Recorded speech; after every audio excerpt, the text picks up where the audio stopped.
Baik, Assalamualaikum warahmatullahi wabarakatuh. Waalaikumsalam warahmatullahi wabarakatuh. Saya ingin mengingatkan apa yang diingatkan Bung Karno pada generasi muda Indonesia tahun 63. Waktu itu Bung Karno baru pulang dari Meksiko, dia membuat akronim Jali Merah. Jali Merah, jangan sekali-kali melupakan sejarah. Yang kemudian diplesetkan oleh Mr. Ali Sastramidjoyo yang ketua PNI karena seragamnya merah menjadi jas merah. Dan jas merah ini lebih populer dari Jali Merah. Waktu itu Soekarno mengutip prasasti di Museum Meksiko, Historia Vitae Magistra, sejarah adalah guru bagi kehidupan. Jadi kalau kita melihat perjalanan negara kita, sepertinya kita berjalan di tempat. Jadi menyimak pidato-pidato Prabowo, saya ingat sedang berada di tahun 63-64.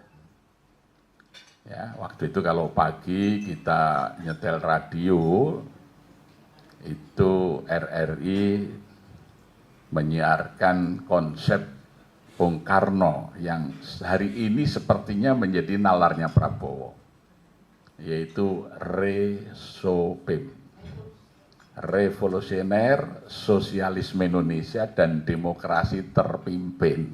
Ya. Resopim, Resopim, Revolusi Agustus 45, Resopim, Resopim, Sosialisme Cinta Negara, kita butuh pimpinan yang jujur, rakyat pasti hidup adil makmur, Resopim, Resopim, hidup Resopim. Rakyat butuh murah sandang pangan, minggir pimpinan yang curang, Resopim, Resopim, hidup Resopim. Jadi sekarang ini Resopim ya. Jadi gayanya revolusioner, orientasinya sosialisme cinta negara, demokrasinya demokrasi terpimpin. Semua partai ada tapi harus satu suara. Ya. Semua partai boleh ada tapi satu suara. Semuanya dirangkul. Nah, maka langkah berikutnya nanti kalau sudah Resopim, apa yang akan terjadi? Itu nanti ada satu partai yang kemudian akan memanfaatkan ketika kekuasaan sudah di satu tangan ini untuk menyingkirkan lawan-lawan politik. Jadi dulu dari Resopim bergeser ke Nasakom. Jadi yang tidak setuju, yang kritis disebut kepala batu, ya kan itu, ya. Ya, acungkan tinju kita satu padu bersatu bulat semangat kita, ayo terus maju Nasakom bersatu, singkirkan kepala batu. Nasakom satu cita, sosialisme pasti jaya. Jadi sosialisme, maka pidatonya itu ya pasal 33 terus. Karena secara anatomi historik, kita tahu ya dulu Tan Malaka ketika hadir di Komintern, Komunis Internasional, tahun 1926 dengan samaran nama Maring, dia lapor kepada Vladimir Ilyich Lenin bahwa di Hindia Belanda ada 850.000 anggota Serikat Islam.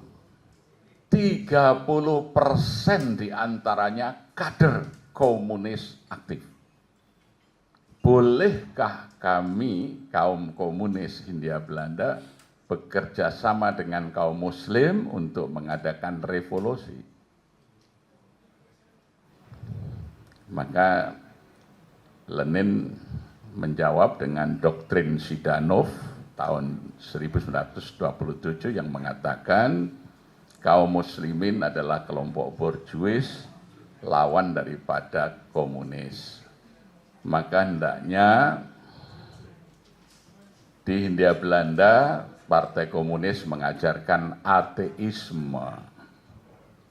Tan Malaka sekalipun ketua Partai Komunis Hindia Belanda, dia orang Minang, jadi agamanya kuat, maka dia menolak itu dan menyatakan keluar dari Partai Komunis Hindia Belanda, diganti oleh Suripto, yaitu nama lain dari Musso. Ya. Tan Malaka kemudian mendirikan PARI, Partai Rakyat Indonesia. Partai Rakyat Indonesia ini dibubarkan oleh Belanda karena semboyannya adalah merdeka 100%. Tan Malaka kemudian mendirikan Parindra, Partai Rakyat Indonesia Raya. Ini juga sama karena semboyannya sama, dibubarkan. Maka Tan Malaka kemudian mendirikan Gerindra, Gerakan Rakyat Indonesia Raya. Ya. Nah, kader-kadernya itu ada Sumitro, ada Syahrir, ada Latif Indraningrat, Khairul Saleh, ada Malik, ya. Nah, maka kemudian tahun 48 setelah Indonesia merdeka, Tan Malaka yang sebetulnya setelah apel di lapangan Ikada 19 September 44 itu diminta yang baca proklamasi. Tapi Tan Malaka menganggap kemerdekaan itu hadiah Jepang. Jadi tidak merdeka 100%, maka dia tidak mau. Ya. Maka Tan Malaka ini di tahun 48 karena pidato-pidatonya masih merdeka 100%, menolak proklamasi 45 itu, dia ditembak oleh seorang komandan Koramil di Penggung Kediri. Maka ketika Tan Malaka mati, kadernya terpecah, yang intelektual kayak Ustadz Moko, Sumitro, Syahrir, Profesor Soehardi itu mendirikan PSI, Partai Sosialis Indonesia. Latif Indraningrat, Adam Malik mendirikan Murba, Musyawarah Rakyat Banyak. Maka ketika Prabowo ingin dirikan partai, ya kembali ke sejarahnya, ke Gerindra. Gitu, ya. Jadi secara ideologi adalah Marxis, gitu ya. Nah, maka ya pasal dan pidatonya selalu sosialisme Indonesia. Nah, nanti sosialisme itu dagangan yang sangat laku di masyarakat miskin. Ya, itu. Dan populer tadi, maka resopim. Ya. Jadi dia akan mencitrakan diri sebagai pimpinan yang jujur, maka dia terbuka pidato tentang memotong tunjangan komisaris, motong itu, sehingga pidatonya itu ya seperti pidato Bung Karno tahun 63-an itu, ya, seperti pidato di kecamatan itu ya, itu kata Prabowo sendiri kan sangat populis itu, sosialisme. Tapi yang berbahaya adalah arahnya demokrasi terpimpin. Sama kalau dulu Bung Karno mengatakan yang ngeritik itu nekolim, neokolonialisme dan imperialisme. Ya, itu. Jadi dulu orang Kota Gede tetangganya Pak Profesor Kaizen ini ketika Bung Karno kemudian punya konsep politik manipol, usdek, ya. Itu secara kritis orang Kota Gede nulis, kan dulu diwajibkan di atas genteng itu ditulis usdek gitu ya.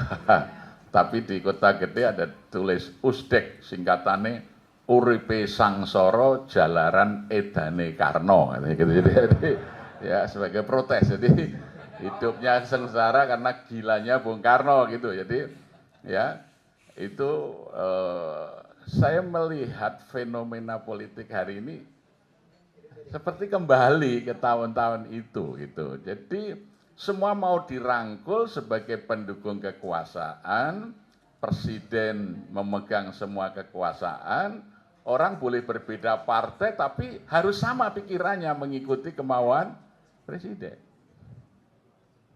Ya, mereka yang nanti kritis akan disebut sebagai kepala batu. Itu akan diancam tuh, acungkan tinju kita. Semua rakyat disuruh menuduh yang tidak jalan. Coba aja Anda kritik makan bergizi gratis.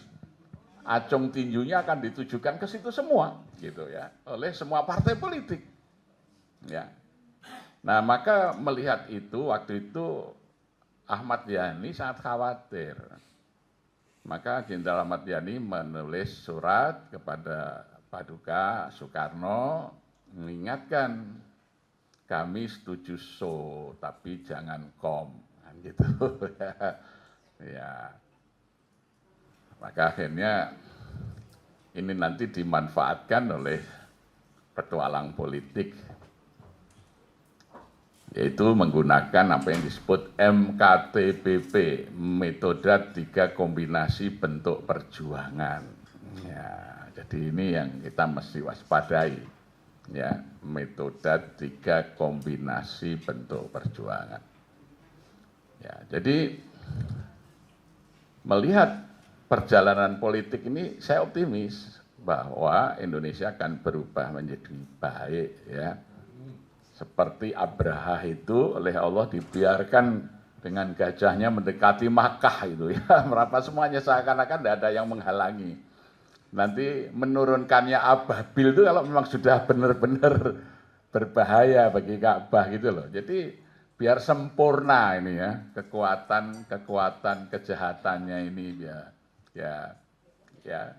Jadi ini kita yang perlu hanya menyiapkan stamina kita menghadapi tantangan perjuangan. Ya, jadi berjuang itu pasti akan berhasil. Allah tidak pernah tidak menghargai perjuangan, ya.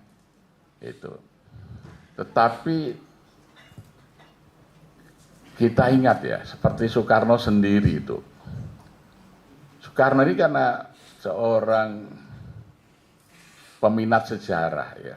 Jadi ibaratnya itu kalau Bung Karno sering menggambarkan membaca sejarah itu seperti menarik tali busur. Jadi semakin jauh ditarik ke belakang tali busurnya, maka anak panahnya semakin jauh meluncur ke depan.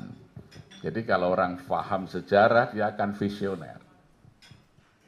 Tanggal 30 Desember 1929, Bung Karno pidato di depan Perhimpunan Pergerakan Politik Kebangsaan di dalam Joyodipuran, Keraton Yogyakarta, sekarang disebut Lipowinatan dalam Lipowi.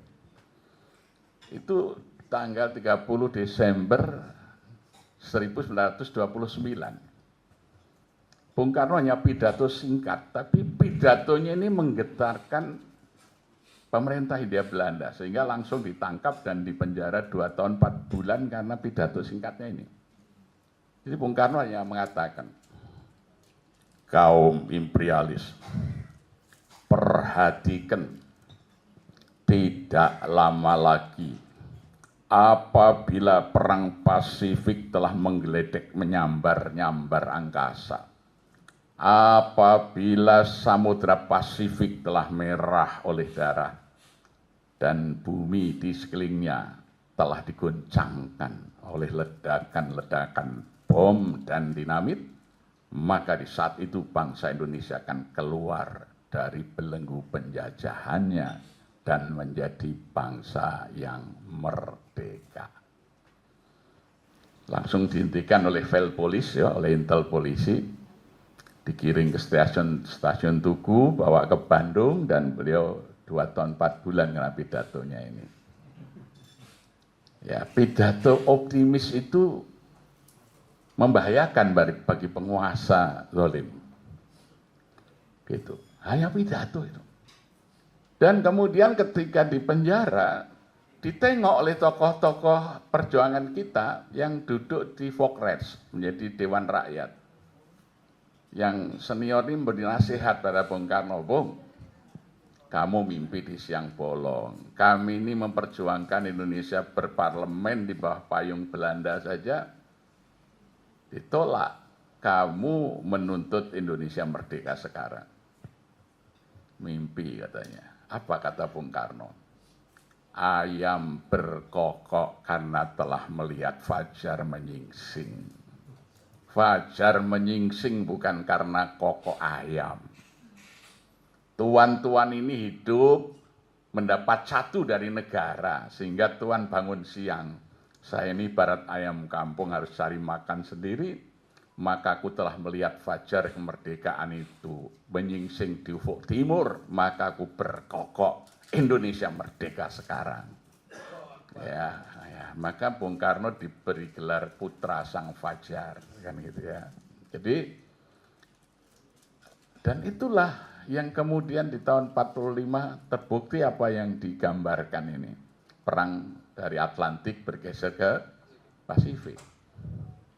Jepang dijatuhi bom atom, menyerah ya.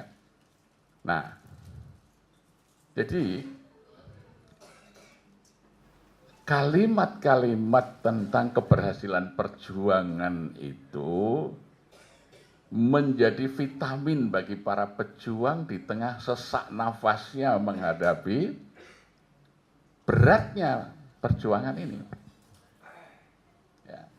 Demikian juga ketika di masa mau jatuhnya Bung Karno, Ilyas Lebe, itu pembantunya Daud Bereh, lapor pada Daud Bereh, Abu, ini sepertinya Soeharto sudah mau jatuhkan Bung Karno. Daud Bereh mengatakan, tidak mungkin Soeharto itu kalau ketemu Soekarno senyum-senyum, masih cium tangan. Ilyas Lebe bilang, Abu ini orang Aceh, kalau mau bunuh orang marah-marah dulu. Soeharto itu orang Jawa, biasa membunuh sambil tersenyum. Dan ternyata betul itu ya peristiwanya, ketika NATO, Nasution, Soeharto bersatu, Bung Karno bisa dijatuhkan. Ya, maka biografinya Pak Harto disebut The Smiling Jenderal, jenderal yang selalu tersenyum. Gitu. Jadi membunuh pun sambil tersenyum. Itu ya. Jadi jangan dikira baik-baik saja, yang senyum-senyum di sekelilingnya itu juga sudah membawa peso gitu. Ya, jadi optimisme selagi kita masih berada di dalam garis keyakinan kita. Nah, maka sekarang termasuk jawaban saya, anak-anak muda sekarang ini kan beda. Kita dulu lahir, hidup di masa rata-rata ini ya, lahir setelah Orde Baru. Artinya awal-awal Orde Baru itu masa-masa optimis. Jadi kita ini sudah terlatih untuk optimis. Sekarang anak-anak kita mungkin lahir di tengah pesimisme melihat lapangan kerja susah, ekonomi kita anjlok dan lain sebagainya.